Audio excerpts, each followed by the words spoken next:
베드로전서 4장 1에서 19절 말씀입니다. 4장. 그리스도께서 이미 육체의 고난을 받으셨으니 너희도 같은 마음으로 갑옷을 삼으라. 이는 육체의 고난을 받은 자는 죄를 그쳤음이니 그 후로는 다시 사람의 정욕을 따르지 않고 하나님의 뜻을 따라 육체의 남은 때를 살게 하려 함이라. 너희가 음란과 정욕과 술취함과 방탕과 향락과 무법한 우상 숭배를 하여 이방인의 뜻을 따라 행한 것은 지나간 때로 족하도다. 이러므로 너희가 그들과 함께 그런 극한 방탕에 다름질하지 아니하는 것을 그들이 이상히 여겨 비방하나 그들이 산자와 죽은 자를 심판하기로 예비하신 이에게 사실대로 고하리라. 이를 위하여 죽은 자들에게도 복음이 전파되었으니 이는 육체로는 사람으로 심판을 받으나 영으로는 하나님을 따라 살게 하려 함이라. 사랑하는 형제 여러분, 10월 11일 화요일 저녁 묵상에 오신 것을 환영합니다. 3장에서는 박해받는 중에 성도가 어떻게 해야 할 것인가에 대해서 첫째로는 형제사랑으로 하나가 되라는 내부적 지침을 주었고요. 둘째로 악인에 대해 선의로 대하며 소망의 이유 즉 복음을 전하라 하는 외부적 지침을 주었습니다. 4장에서는 그 교훈대로 그렇게 살아야 하는 이유와 그래도 되는 근거와 세부적 지침을 주고 있습니다. 먼저 박해를 받아도 좋은 이유를 말하는데요. 고난을 받아들이는 자는 죄를 그치게 되는 유익이 있어서입니다. 1, 2절 그리스도께서 이미 육체의 고난을 받으셨으니 너희도 같은 마음으로 갑옷을 삼으라. 이는 육체의 고난을 받은 자는 죄를 그쳤음이니 그 후로는 다시 사람의 정욕을 따르지 않고 하나님의 뜻을 따라 육체의 남은 때를 살게 하려 함이라. 예수님이 십자가를 지신 마음과 동일한 마음을 가지면 영적인 갑옷을 입은 것과도 같습니다. 내가 고난당할 때 누군가가 죄인이 구원을 받는다. 이것을 오히려 기뻐하면서 고난을 기꺼이 받는 마음. 이것은 영적인 갑옷입니다. 마귀의 어떤 공격이나 유혹에도 넘어지지 않고 끄떡없습니다. 바로 고난을 받아들이는 그 마음, 이게 그 정도로 강력한 무기입니다. 이 마음을 가지면 과거 정욕을 따르던 때와 달리 육체의 남은 때를 아껴서 하나님의 뜻을 따라 살고자 하는 마음이 생깁니다. 우리 모두는 나이가 들어가고 있고요. 육체의 남은 때는 점점 줄어들고 있는데요. 여러분은 육체의 남은 때에 자신을 즐겁게 할 어떤 것을 찾고 싶은가요? 아니면 전도를 더 하고 싶으신가요? 부활 후에 우리의 생명은 영원한 생명을 누리게 될 것이므로 저는 그때 이 땅에서 누리지 못한 것을 마음껏 누릴 생각을 해봅니다. 거기서는 1000년쯤 여행을 다니고 1000년쯤 예술 세계에 빠져보고요. 그런 생각을 하면 지금 못다한 것들이 아쉽지를 않고요. 이 땅에서만 할 수 있는 전도를 여한 없이 해야겠다는 생각으로 힘차게 전도의 발걸음을 재촉할 수 있습니다. 육체의 남은 때를 어떻게 살아야 하겠습니까? 천국에서는 절대로 할 수 없는 일, 고난을 감수하면서 전도하는 일입니다.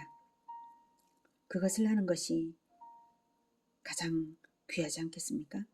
천사들까지도 흠모하는 이 일을 위해 박해를 기꺼이 받아들이는 마음으로 십자가 정신으로 충만하시기를 기원합니다.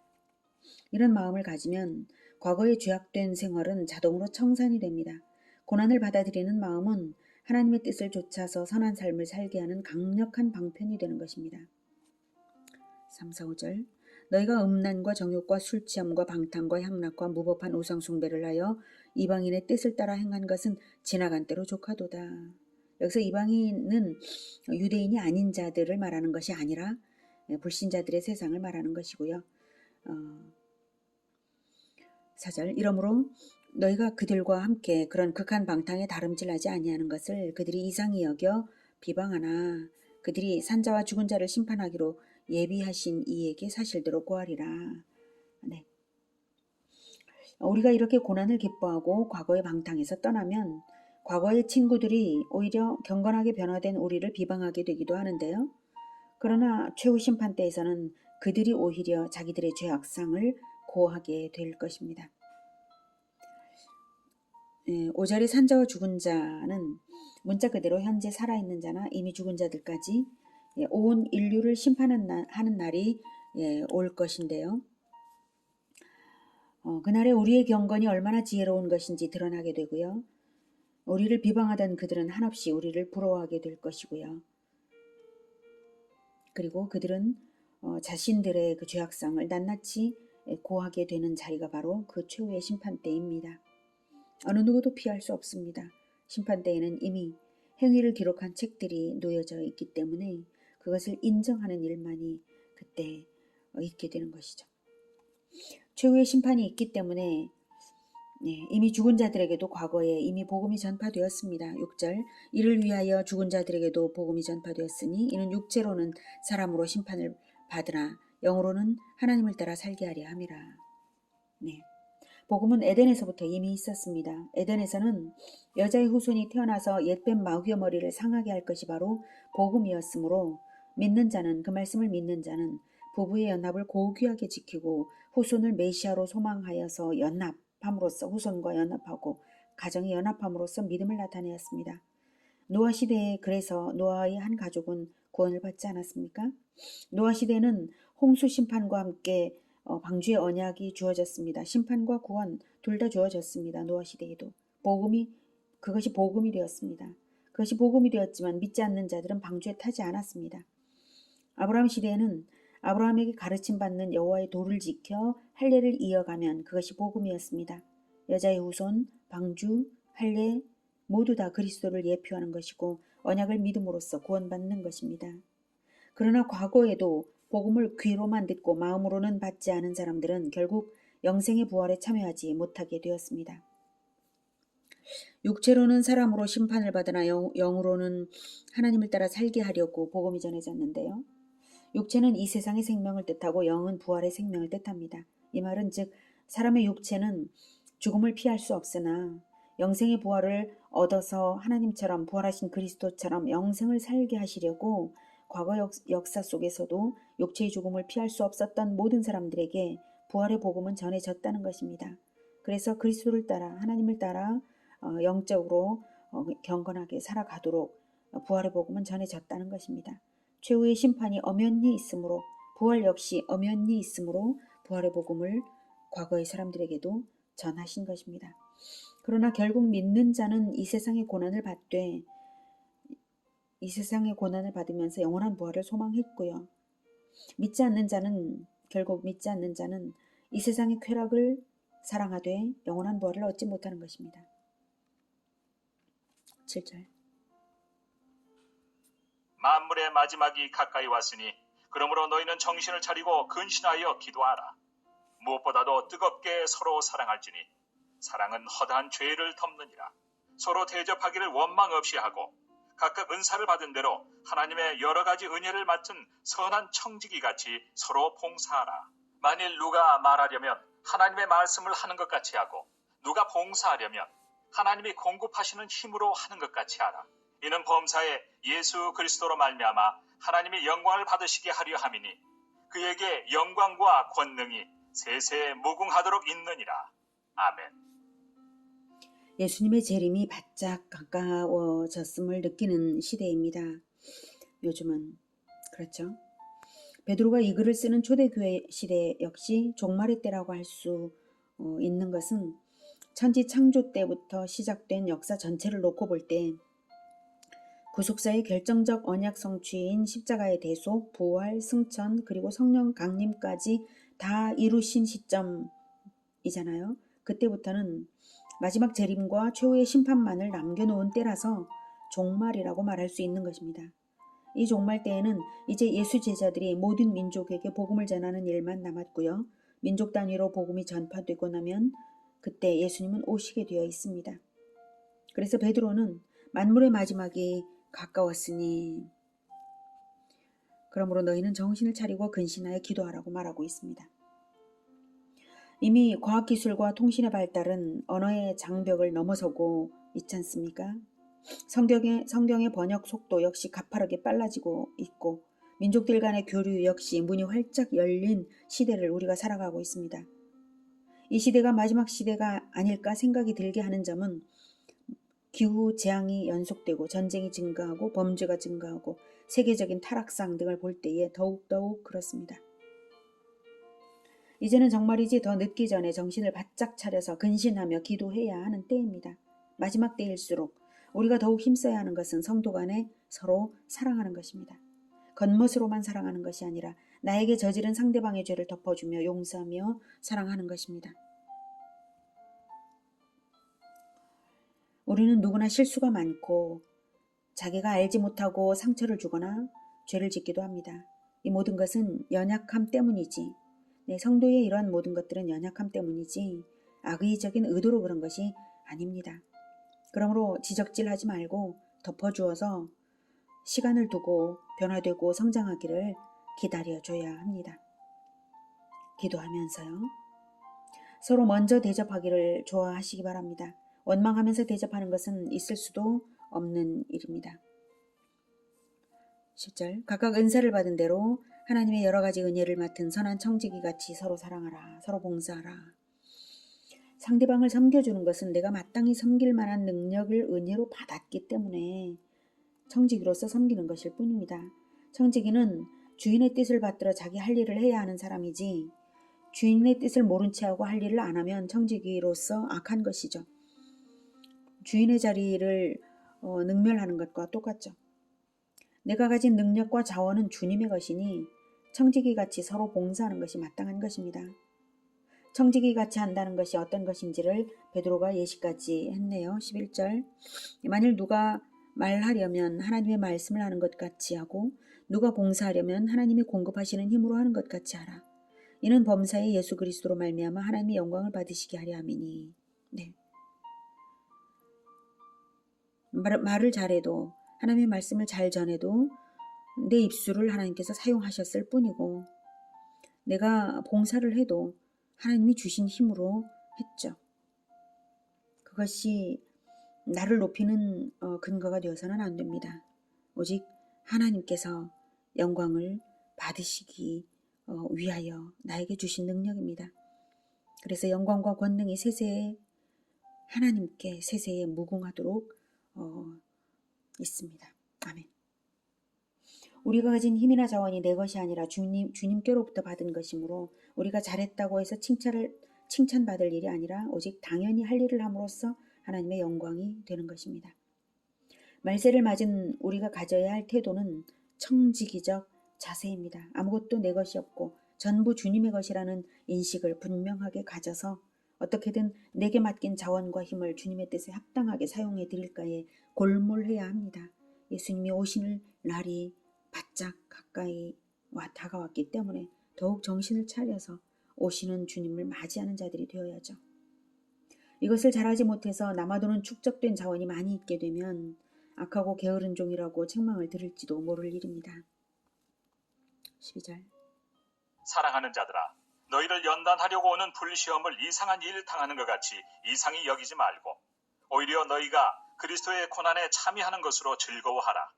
이는 그의 영광을 나타내실 때 너희로 즐거워하고 기뻐하게 하려 함이라. 너희가 그리스도의 이름으로 치욕을 당하면 복 있는 자로다. 영광의 영, 곧 하나님의 영이 너희 위에 계심이라.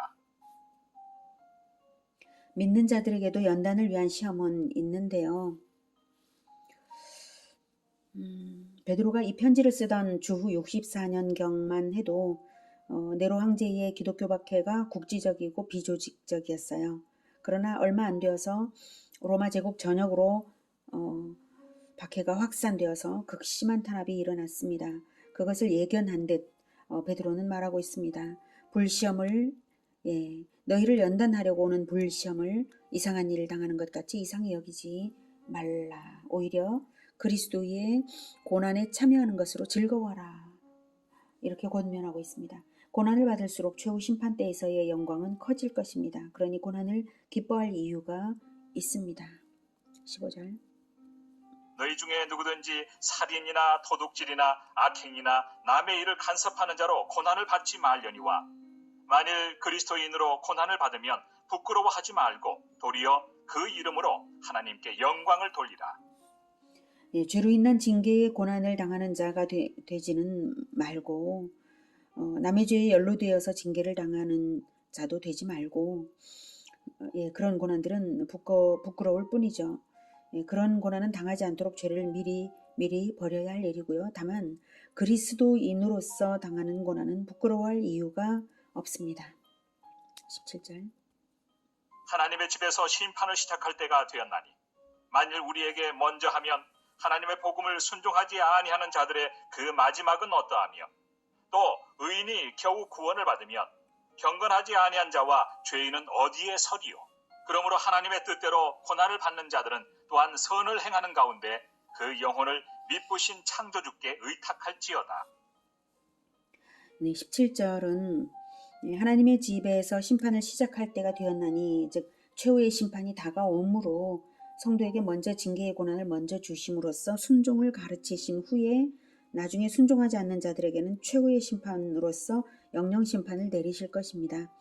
베드로는 이 땅에서 성도들이 받는 고난으로서 최후의 심판은 잠정적인 시작이 된 것으로 보고 있습니다. 베드로가. 그래서 악인들에 대한 완전한 심판으로 종결될 것입니다. 성도들이 받는 고난은 일시적인 고통을 주지만 결국 성도로 하여금 천국 구원을 확고하게 얻도록 연단의 방편이 되는 것입니다.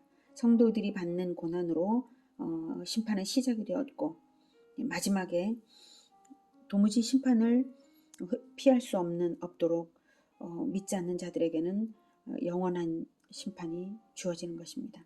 성도에게조차 불같은 시험으로서 겨우 구원을 간신히 받는 만큼의 그 불같은 시험, 고난을 허락하시는 하나님을 볼 때 경건하지 아니한 자와 죄인은 결코 최후의 심판을 피할 수 없다는 것이 확실합니다. 그러므로 그 점을 생각할수록 원망은 사라지게 됩니다. 하나님의 뜻대로 고난을 받는 자들은 또한 선을 행하는 가운데 그 영혼을 미쁘신 창조주께 의탁하는 것이 마땅한 것입니다. 고난을 통해서 창조주 하나님께서 내 영혼을 재창조하시는 것을 의탁하십시오. 고난을 통해서 나는 재창조됨으로 영원한 심판에서 영벌에 들어가지 않고 확고하게 하나님의 나라에 들어가는 자로 거듭나는 것입니다. 내가 살든지 죽든지 오직 하나님께서 주관하시도록 맡겨드리면 영혼은 평안하고 하나님께서 영광을 얻으실 것입니다. 오늘은 십자가 정신으로 육체의 고난을 당하는 십자가 정신으로 육체의 고난을 당하는 것은 죄를 그치게 하고 남은 생애의 목적이 정욕이 아니라 하나님의 뜻을 위하여 살게 되는 유익이 있음을 배웠습니다. 하나님의 뜻을 위한 고난은 심판대에서 그리스도의 영광이 되는 것이니 우리가 오히려 고난을 기뻐할 수 있기를 바랍니다. 성도에게는 연단을 위한 고난도 있고 그리스도를 위한 고난도 있습니다. 우리 자신이 재창조되는 고난이고 부끄럽지 않은 고난이고 최후 심판을 준비하는 선제적 고난입니다. 우리는 다만 서로 사랑하고 원망 없이 먼저 대접하고 청지기 정신으로 섬기면서 고난을 기쁘게 받아들이면 됩니다. 주어지는 일을 받으면 되는 것이고 주어지는 능력을 바르게 쓰면 될 일입니다. 우리에게 주어지는 것들은 주권자 하나님께서 주관하시며 이끌어 가시니 미쁘신 하나님을 미쁘신 창조주를 의탁하면서 순종만 하면 될 일입니다. 어렵지 않습니다. 선을 행하는 가운데에 그 영혼을 미쁘신 창조주께 의탁할지어다. 이 말씀대로 우리의 영혼이 늘 선행을 선택하며 그리스도를 닮아가도록 하나님께서 주관하시기를 기원합니다. 기도하겠습니다. 하나님, 우리가 예수 그리스도를 믿는다고 하지만 피 흘리기까지 죄와 죄에 대항하여 싸우지 않고 형제 사랑을 나 자신을 사랑하듯이 사랑하지 못합니다. 주님, 우리를 용서하여 주시옵소서. 우리가 이제 예수님의 마음을 가지고 고난을 기뻐하며 형제를 사랑하고 박해를 기쁘게 받고 복음을 전하겠습니다. 주님 도와주시기 원합니다. 우리가 어떤 고난이 있을지라도 기쁘게 받으며 하나님의 손에 재창조되기를 원합니다. 예수 그리스도를 닮아가게 하여 주시옵소서. 예수 그리스도 이름으로 기도드립니다. 아멘. 이어지는 시간은 개인 기도 시간입니다.